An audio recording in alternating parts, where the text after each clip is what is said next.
Alves na bola, pé direito, levantou para Luiz Felipe de cabeça, é gol! Gol!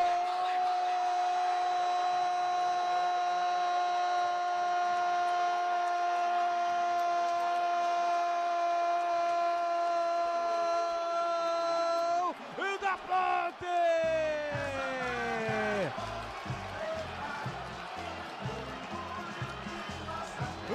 Luiz Felipe de cabeça, tem a 27 estampada na camisa, em uma cobrança de escanteio monumental de Elvis.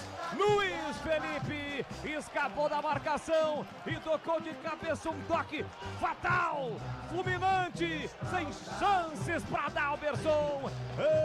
Amplia o placar a Macaca. Luiz Felipe de cabeça. Vai à loucura o estádio Moisés Lucarelli. Vai à loucura o torcedor da Macaca que pula. Pula, pula, pula. Pula.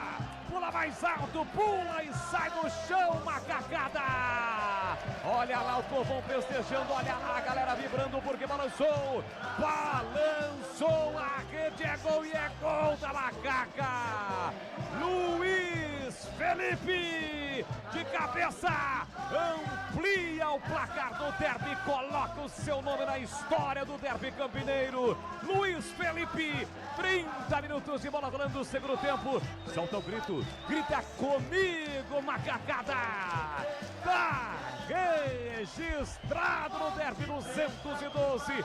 Luiz Felipe, Ponte 2, fora de 0. Não deu pra você, Dalberson. E o detalhe do gol, Pedro Piscinato.